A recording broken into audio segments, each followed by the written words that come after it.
Hello. आज जो कहानी मैं आपके लिए लेकर आई हूँ उसका शीर्षक है रिश्ता। रीमा, संडे को कोई प्रोग्राम मत बनाना, लड़के वाले आ रहे हैं। रीमा ऑफिस के लिए निकल ही रही थी कि माँ ने कहा।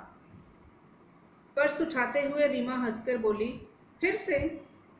मम्मी, आप मान क्यों नहीं लेती कि आपकी बेटी के लायक कोई लड़का है ही नहीं? बेटा, जोड़ियां भगवान सबकी बनाता है। किसी की जल्दी बन जाती है, किसी की देर से।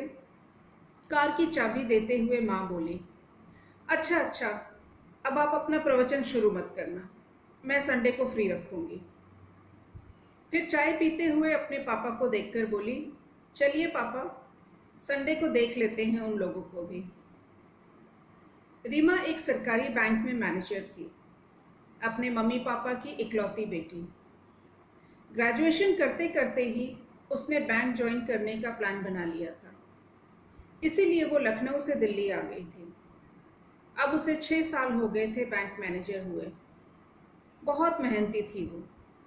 काम के प्रति उसके योगदान के लिए उसे बैंक की ओर से सबसे मेहनती और युवा मैनेजर का प्रशस्ति पत्र भी मिल चुका था। 2 साल पहले उसने एक अच्छी जगह 4 कमरों का एक फ्लैट खरीद लिया था। वो चाहती थी कि मम्मी पापा भी उसके साथ आकर वहीं रहें। पर एक तो उनको भीड़ भाड़ वाली जगह पसंद नहीं थी, साथ ही यहाँ की तेज रफ्तार जिंदगी भी नहीं भाती थी।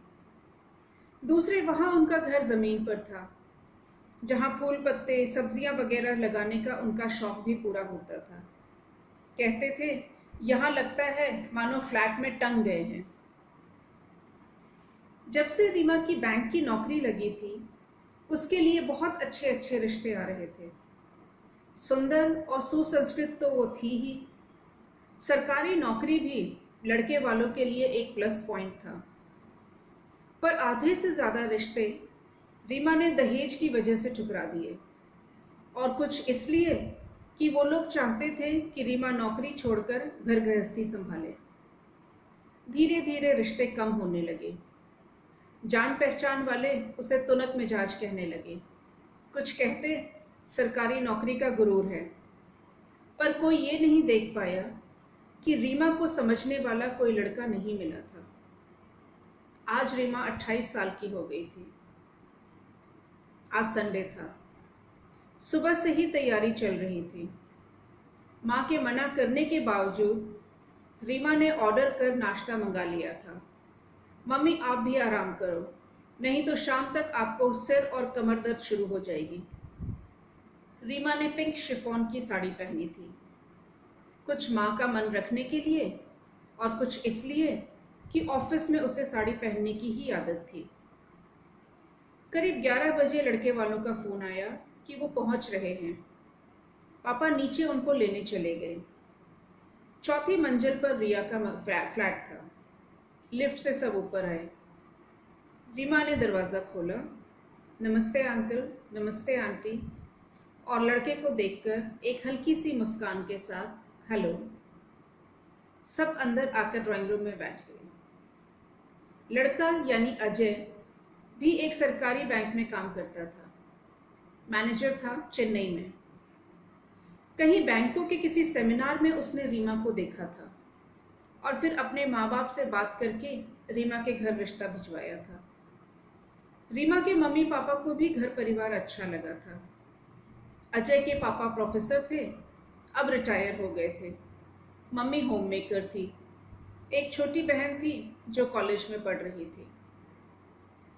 अजय चेन्नई में रहता था और उसका पूरा परिवार दिल्ली में ही रहता था।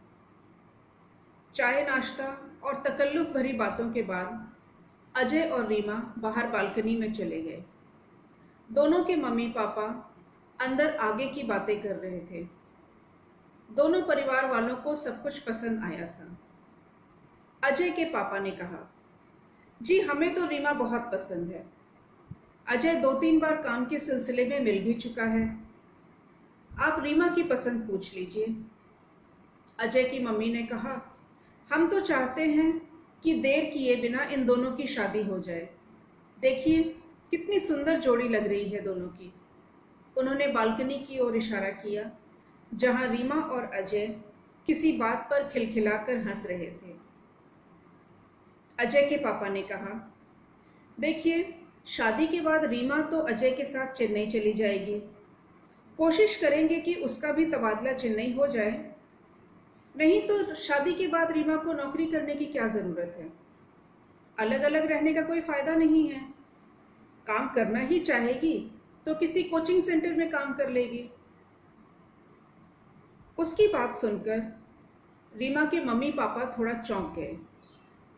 रीमा के पापा बोले, रीमा की सरकारी नौकरी है, इतनी अच्छी जगह पर है, अभी तो सीनियर मैनेजर के प्रमोशन की भी बात चल रही है। शादी करने के लिए नौकरी क्यों छोड़ना? अजय की मम्मी अपने पति की हाँ में हाँ मिलाते हुए बोली, देखिए, हमारा लड़का इतना कमा लेता है कि बहू को खुश रखेगा, फिर आप लोग भी उसकी गृहस्थी जमाने के लिए कुछ तो देंगे ही। आखिर इकलौती बेटी है आपकी। रीमा के मम्मी पापा को चुप देखकर अजय के पापा ने कहा, क्या आप नहीं चाहते कि शादी के बाद आपकी बेटी खुश रहे और अपना घर परिवार देखे? हम लोग जो भी फैसला करेंगे अपने बच्चों की खुशी और तरक्की के लिए ही करेंगे ना। आप बता रहे थे कि ये घर भी रीमा बेटी का है। रीमा की मम्मी ने गर्व से कहा, जी, ये घर रीमा ने खुद खरीदा है। वो चाहती है कि हम भी यहीं आकर रहें। अजय की मम्मी इस पर बोली, शादी के बाद रीमा तो चेन्नई चली जाएगी, तो ये घर तो खाली हो जाएगा। हम ये सोच रहे हैं कि अजय विदेश जाना चाहता था, बोल रहा था कि वहाँ अच्छी नौकरी मिल जाएगी, तो दोनों अजय और रीमा का विदेश जाने का और रहने का खर्चा इस घर को बेचकर पूरा हो जाएगा। ना आप पर खर्चे का बोझ पड़ेगा, ना हम पर। हम तो बस इतना चाहते हैं कि दोनों बच्चे खुश रहें। बोलते बोलते अजय की मम्मी की निगाह बालकनी की तरफ गई। उनको चुप देखकर सब उस तरफ मुड़े। वहां रीमा और अजय खड़े थे और सारी बातें सुन रहे थे। दोनों के चेहरे गंभीर थे। वो अंदर आए और सोफे पर साथ साथ बैठ गए। रीमा बोली, आप लोगों ने तो सारे फैसले कर ही लिए और हम दोनों से किसी ने कुछ पूछने की ज़रूरत ही नहीं समझी। नहीं बेटा, अभी तो हम बातें कर रहे हैं कि शादी के बाद कैसे क्या करना है। आखिर तुम दोनों साथ साथ खुश रहो, यही तो हम चाहेंगे, अजय की माँ ने कहा। आंटी, कुछ बातें हैं जो मैं पहले से ही स्पष्ट कर देना चाहती हूँ। मैं पढ़ लिख कर अपनी मेहनत से आज इस मुकाम पर पहुँची हूँ। लोग ये क्यों सोचते हैं कि एक लड़की नौकरी और गृहस्थी एक साथ संभाल नहीं सकती? जहाँ तक गृहस्थी की बात है, तो वो लड़की के साथ साथ लड़के की भी तो है। दोनों मिलजुल कर एक दूसरे का हाथ बांटकर बहुत सहज तरीके से अपनी गृहस्थी संभाल सकते हैं। कोई भी रिश्ता शुरू करने से पहले हर बात साफ हो जानी चाहिए। रीमा ने आगे कहा, ये घर मैंने अपने और मम्मी पापा के लिए लिया है। आपके बेटे की विदेश यात्रा या उसकी घर गृहस्थी बसाने के लिए नहीं।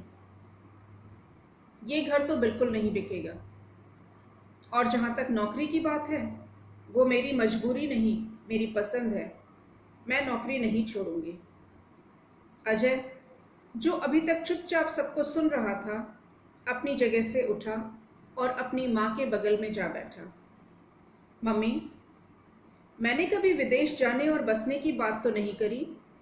ये तो आपका और पापा का सपना था, जब से चाचा जी का बेटा विदेश गया था और चाची आपको वहाँ के किस्से सुनाती थी। मैंने पहले भी कहा था, मैं अपनी नौकरी और अपने देश में बहुत खुश हूँ। अजय रीमा के मम्मी पापा के सामने स्टूल रखकर बैठ गया और बोला, आंटी, अंकल, मैं और रीमा एक दूसरे को करीब 2 साल से जानते और पसंद करते हैं, पर हम चाहते थे कि हमारे लिए एक दूसरे को आप लोग पसंद करें। मैं रीमा की नौकरी करने के पक्ष में हूँ। जहाँ तक मेरी बात है, मैं कोशिश करूंगा कि मेरा तबादला यहाँ हो जाए, नहीं तो मैं उस नौकरी को छोड़कर यहाँ कोई दूसरा बैंक ज्वाइन कर लूंगा। इस तरह से हम सब साथ साथ रह सकेंगे। ये घर आज भी आपका है और आगे भी आपका ही रहेगा। फिर अजय अपने मम्मी डैडी की तरफ पलटकर बोला, मैं आशा करता हूँ कि आप मेरे फैसले में मेरे साथ होंगे। अजय के मम्मी पापा तो स्तब्ध बैठे थे। कुछ देर तक कमरे में सन्नाटा फैला रहा। अजय की मम्मी अपनी जगह से उठी और रीमा की मम्मी से बोली, अब आप हमें ऐसे ही वापस भेजेंगी या मुंह भी मीठा कराएंगी समधन जी? तो ये थी मेरी कहानी रिश्ता। मुझे कमेंट करके बताइएगा कि आपको ये कहानी कैसी लगी। Thank you.